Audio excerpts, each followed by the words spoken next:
결혼 25년이었다. 직장 생활 하느라 바빴고 아이들 키우느라 정신 없었다.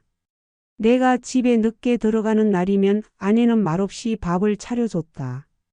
가끔은 웃고 가끔은 그냥 피곤한 얼굴이었다. 평범했다. 그래서 고마웠다. 근데 지금 생각해보면 그건 조용한 거리감이었는지도 모른다. 우리는 대화가 없었다. 아이 얘기, 장보기 얘기, 고장난 세탁기 얘기뿐. 사랑이란 말은 결혼하고 3년쯤 되면서 사라졌다. 서운했지만 다 그런 줄 알았다. 어느 집이나 그렇잖나. 애 키우고 돈 벌다 보면 그냥 그렇게 사는 거지. 그날도 평소처럼 아내가 먼저 잤다. 거실에 혼자 앉아 있는데 충전기 찾으려고 아내 핸드백을 뒤지다. 그만 휴대폰이 울렸다. 그 이름 낯설었다. 현우 오빠. 순간 이상했다. 내가 아는 현우는 없다. 누르지 말았어야 했다. 하지만 손이 먼저 갔다. 톡. 오늘도 보고 싶었어요. 조심히 들어가요, 오빠. 숨이 멎는 줄 알았다. 진짜 멍했다. 한참을 휴대폰을 쥔 채 거실에 앉아 있었다. 눈앞이 흐려졌다. 내가 뭘 잘못 본 건가? 오타겠지, 장난일 거야. 그런 생각을 하며 다른 메시지를 눌렀다. 사진. 둘이 같이 있는 사진. 커피숍, 영화관, 심지어 우리 동네 공원. 내가 집에 없던 주말 그녀는 다른 남자와 웃고 있었다. 25년 동안 내가 뭘 믿고 산 건지 모르겠다. 그동안 아내는 늘 조용했다. 잔소리도 없고 요구도 없고. 그게 배려인 줄 알았다. 이제 보니 그건 무관심이었고 나는 그냥 이용당한 바보였다. 메시지를 본 그날 밤 나는 한숨도 못 잤다. 아내는 옆에서 고요하게 자고 있었다. 그 얼굴을 바라보는데 이질감이 들었다. 같은 침대, 같은 집, 같은 공기 속에 있는데 왜 이렇게 낯설까? 아이들이 떠올랐다. 첫째는 군대가 있을 때도 엄마한테 하루에 한 번은 꼭 전화했다. 둘째는 얼마 전 대학 붙었다고. 엄마 나 등록금 걱정 마 했던 그 녀석. 막내는 아직 중학생. 엄마 손 없으면 밥도 못 먹는 나이. 그 아이들에게 아내는 세상의 전부였다. 내가 이걸 어떻게 말해야 할까? 아니, 말해도 되나? 말한다고 뭐가 달라지지? 그날 이후 나는 그녀의 휴대폰을 다시 열지 않았다. 그 대신 아내의 말투, 시선, 외출 시간, 복장 하나까지 모두가 의심으로 바뀌었다. 어느 날 둘째가 물었다. 아빠 요즘 왜 그렇게 말이 없어요? 순간 목이 메더라. 아이들 앞에서 이 모든 걸 감춰야 하는 내가 너무 작아졌고 이 집에서 아빠로 살아가는 게 너무 숨 막혔다. 밤마다 고민했다. 이걸 듣고 살까? 아이들만 아니었으면 나는 당장 짐 싸서 나왔을지도 모른다. 하지만 내가 무너지면 애들은 어떡하나. 분노와 자책이 뒤섞였다. 사람 하나를 믿었다는 이유로 인생이 이렇게 박살날 수도 있다는 걸 이 나이에 처음 알았다. 그리고 그때 아내가 말을 걸었다. 여보, 무슨 일 있어요? 늘 하던 말투, 늘 하던 표정. 하지만 이제는 그 말 한마디에도 진심이 담겨 있나 계산이 들어갔나 내가 판단해야 하는 세상이 돼버렸다. 그날은 토요일이었다. 막내가 학원에 가 있고 둘째는 도서관 간다며 나갔고 집엔 나랑 아내만 있었다. 거실에서 TV를 보던 척하며 나는 마음속으로 수십 번 준비했다. 어떻게 말을 꺼낼까? 무엇부터 물어볼까? 심장이 미친 듯이 뛰었다. 말을 꺼내는 순간 우리 관계는 되돌릴 수 없을 것 같았으니까. 하지만 그렇다고 이대로 모른 척 살 수도 없었다. 여보, 나 당신 핸드폰 봤어. 순간 아내의 얼굴이 굳었다. 나도 모르게 말이 쏟아졌다. 그 사람들 누구야? 현우, 재형. 당신 대체 뭐야? 침묵. 긴 침묵. 그리고 언제 봤어? 그게 첫 마디였다. 미안하다는 말도 없고 억울하다는 말도 없고 그저 언제 알았냐는 반응. 그게 더 끔찍했다. 숨기려 했다는 게 명확해졌으니까. 25년 동안 나는 뭘로 살았던 거냐고. 애들 아빠로 당신 남편으로. 하루도 빠짐없이 일하고 돈 벌고 내 인생 다 걸었는데 그동안 당신은 누구 사랑했어? 아내는 고개를 숙였다. 그리고 조용히 말했다.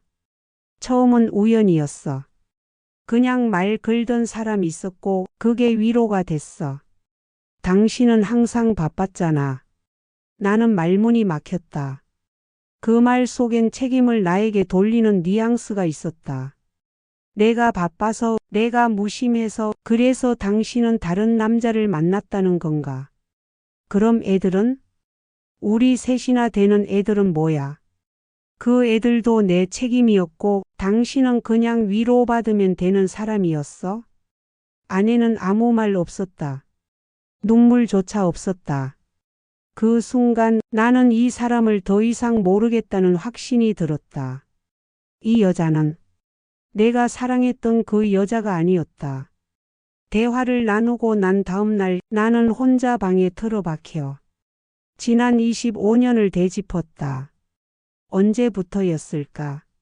언제부터 이 사람이 달라졌던 걸까? 생각해 보면 있었다. 이상한 순간들. 출장을 간다고 했는데 귀걸이를 하고 갔던 날. 분명 평소엔 안 하던 스타일이었는데 묻자마자 웃으며 기분 전환 좀 하려고라고 했던 그날. 그게 벌써 4년 전이었나? 또 어떤 날은 식탁 위에 놓인 고급 와인이 갑자기 생겼다. 선물 받은 거야. 그렇게 말했지만 나는 그날 이상한 찝찝함을 느꼈다. 내가 무딘 걸까? 아니면 알고도 모른 척한 걸까?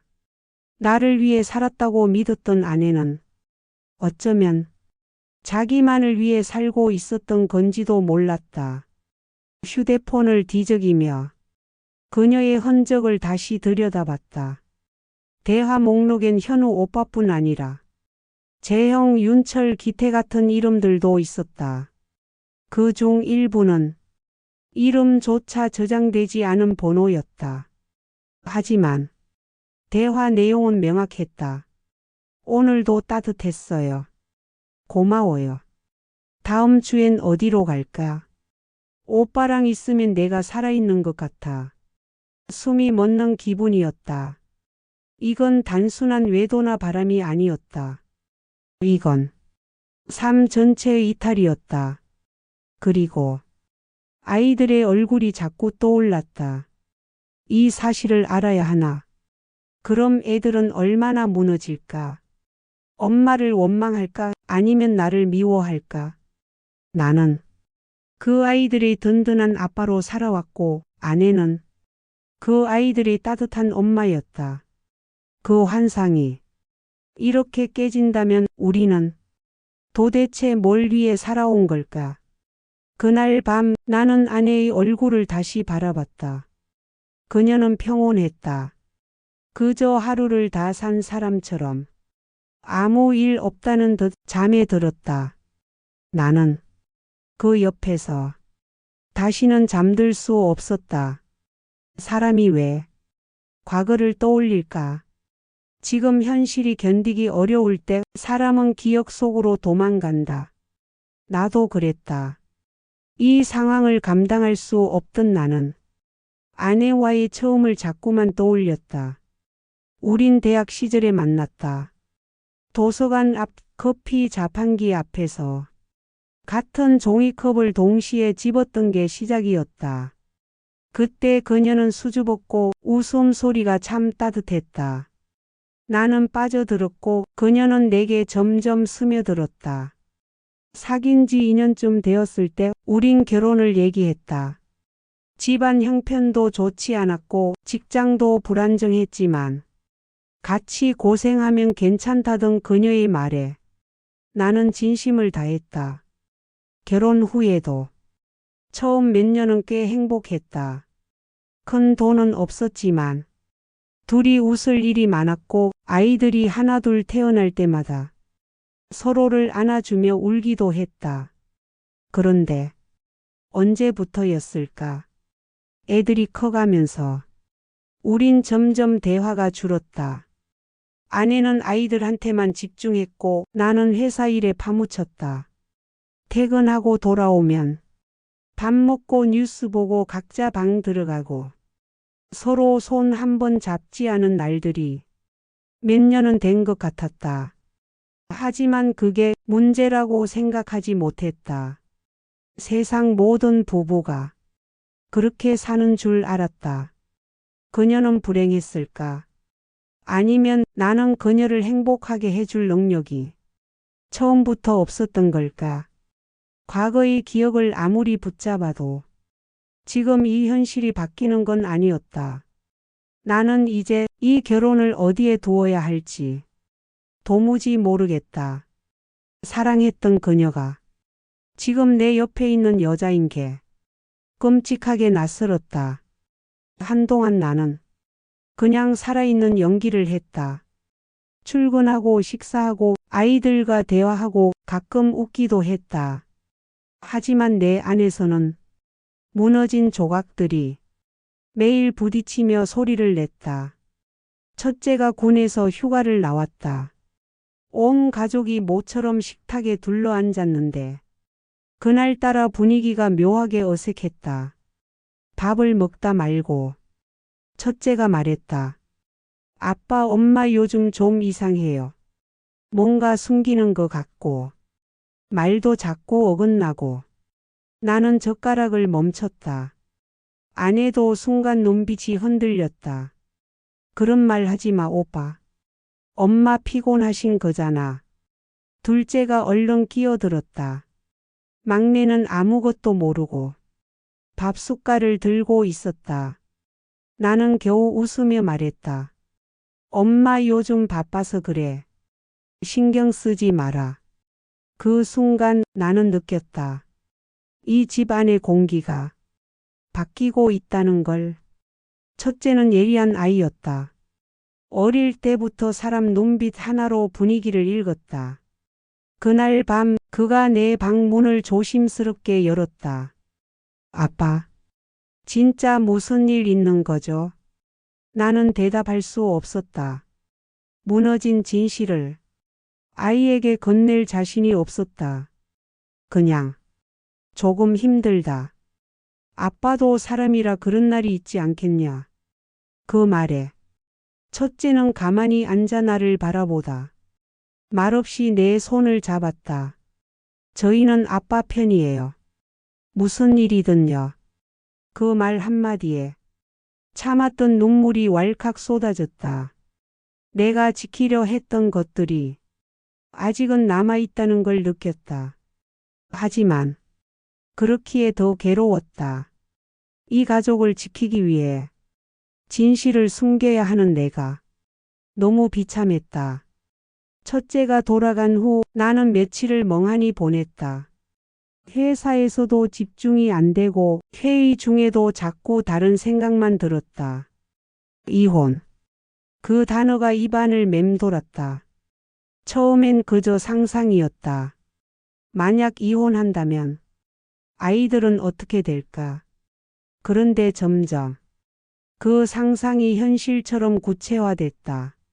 누가 먼저 떠날까? 집은 어떻게 하지? 아이들 양육권은? 내가 이런 걸 생각하고 있다는 게 믿기지 않았다. 결혼할 때 이 여자랑 평생 함께 할 거라고 믿었는데 이제는 어떻게 헤어질까를 고민하고 있었다. 아내는 달라지지 않았다. 겉으로는 예전 그대로였다. 밥하고 빨래하고 아이들 챙기고. 하지만 나만은 예전으로 돌아갈 수 없었다. 그녀가 나를 속였다는 사실보다 그걸 알고도 매일 같은 공간에서 아무렇지 않은 척 살아가는 게 너무 고통스러웠다. 어느 날 밤 아이들이 모두 잠든 후 나는 아내에게 말했다. 우리 이렇게 사는 거 더 이상 의미 없는 것 같아. 그녀는 내 말을 가만히 듣고 있었다. 그리고 이렇게 말했다. 그래. 당신도 힘들었겠지. 나는 벌 받을게. 그 말에 또다시 벽이 느껴졌다. 이 사람이 정말 이 상황의 무게를 알고 있는 걸까? 아니면 그냥 또 하나의 실수처럼 넘기려는 걸까? 나는 이혼이라는 결정을 감정이 아닌 책임으로 바라보기 시작했다. 누구를 벌주기 위해서가 아니라 누군가의 인생을 더 망치지 않기 위해서. 하지만 아이들, 그 애들만 아니었으면 나는 아마 벌써 떠났을 거다. 그날 밤 나는 처음으로 이혼에 대해 법률 상담을 검색했다. 그 순간 눈물이 나더라. 정말 여기까지 와버린 거구나 싶어서. 이혼을 결심하기 전 나는 마지막으로 아이들 얼굴을 다시 들여다봤다. 막내가 방에서 게임을 하고 있었다. 이어폰을 낀 채로 고개도 들지 않았다. 그 작은 등이 왜 그렇게 아득해 보이던지. 나는 조심스레 문을 열고 그 옆에 앉았다. 아빠 왔어. 응. 짧은 대답. 익숙한 반응이었지만 오늘은 다르게 느껴졌다. 우리 막내, 행복하냐? 그 질문에 막내는 잠시 게임을 멈췄다. 그리고 눈을 마주치며 말없이 고개를 끄덕였다. 그 눈빛에 나는 다시 무너졌다. 막내는 아직 세상의 복잡함을 모른다. 엄마 아빠의 감정이 얼마나 무겁고 날카로운지 전혀 모른다. 그 아이는 아직도 엄마 품에서 잠이 들고 아빠한테 안겨 나중에 게임기 사달라고 조른다. 나는 그런 아이의 세상에 갑자기 이혼이라는 단어를 집어넣을 수 없었다. 그날 밤 아내와 다시 마주 앉았다. 아이들한테 지금은 말 못하겠어. 특히 막내는. 아내는 조용히 고개를 끄덕였다. 나도 그래. 그 아이한테는 미안해서 이해는 했다. 하지만 공감은 안 됐다. 이 상황을 만든 사람이 그런 말조차 쉽게 내뱉는 게 나는 또 참을 수 없었다. 다음 날 둘째가 눈치를 채고 조심스레 물었다. 아빠, 엄마랑 무슨 일 있어요? 나는 대답하지 못했다. 그저 웃으며 말했다. 공부나 열심히 해라. 그게 지금 내 할 일이야. 말은 그렇게 했지만 마음은 복잡했다. 나는 지금 무너진 관계 위에 가짜 평화를 덧바르고 있었다. 그리고 스스로 묻고 있었다. 내가 지금 가정을 지키는 아버지인가 아니면 진실을 피하는 비겁자인가? 이혼. 그 단어는 다시 내 마음속으로 숨어들었다. 하지만 다시 나올 때가 올 것이다. 나는 그걸 알고 있었다. 첫째가 또 휴가를 나왔다. 조용한 얼굴로 식탁에 앉아 밥도 없이 물만 마시더라. 왜 무슨 일 있냐? 내가 묻자 그는 한참 망설이다. 말문을 열었다. 아빠 사실 나도 알고 있었어요. 그 말에 심장이 쿵 내려앉았다. 뭘 말이야? 엄마. 다른 사람 만나는 거 작년 겨울쯤부터 눈치챘어요. 엄마가 집에 없던 날 택배 온 거 대신 받아줬는데 보니까 남자 거였어요. 나는 말문이 막혔다. 그땐 그냥 내가 잘못 생각한 거라 믿으려고 했어요. 엄마를 믿고 싶었어요. 근데 점점 확신이 생겼어요. 아들 눈에 고통이 가득했다. 그 어린 얼굴에 그런 상처가 새겨져 있었다니. 그럼 왜 말 안 했냐? 아빠 무너질까봐. 그리고 나도 겁났어요. 우리 가족이 깨질까봐. 그 말을 듣고 나는 더 이상 아무 말도 할 수 없었다. 아이들도 모르고 있는 게 아니었다. 그저 다들 눈 감고 있었던 거였다. 그날 밤 나는 결심했다. 이대로는 안 된다고. 누군가는 끝을 말해야 했다. 아이들을 지킨다는 이유로 거짓된 가정을 계속 유지하는 건 그들 인생에도 상처가 될 뿐이었다. 나는 책상 앞에 앉아 조용히 한 장의 편지를 썼다. 수신인 아내. 내용. 우리는 이제 그만하자. 이 결혼 여기서 멈추자. 아이들을 위해 참고 버텼지만 이젠 나를 위해 내려놓으려 한다. 당신도 진심으로 사과하긴 어려워 보이니 서로가 편해질 방법을 찾자. 내가 이 편지를 손에 들고 거실로 나갔을 때 아내는 텔레비전을 보고 있었다. 나는 그녀 앞에 편지를 내려놓았다.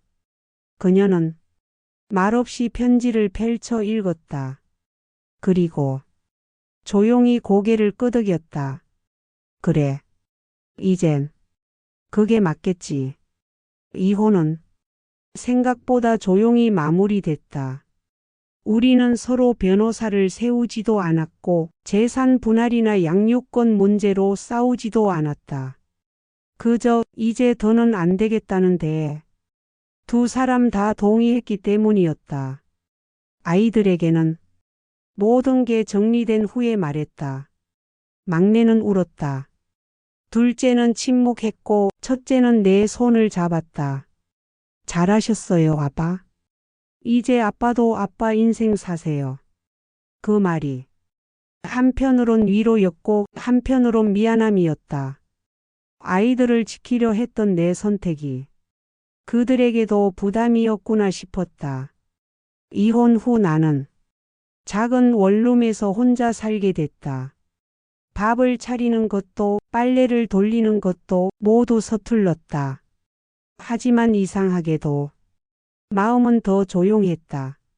누구 눈치도 보지 않고 혼자 커피를 마시는 아침이 이렇게 편안한 줄 몰랐다.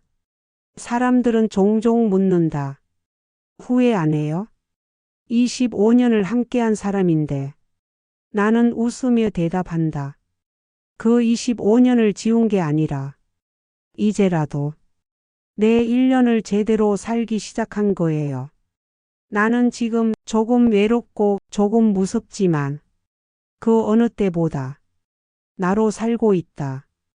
혼자가 된다는 건 버림받는 게 아니라 다시 나를 만나는 일이더라. 사람은요, 사랑 때문에 망가지기도 하지만 그 상처 덕분에 진짜 나로 돌아오기도 해요. 혹시 지금 혼자라는 게 두려우신가요? 그럼 기억하세요. 혼자라는 건 비로소 나답게 산다는 뜻이기도 하다는 걸요.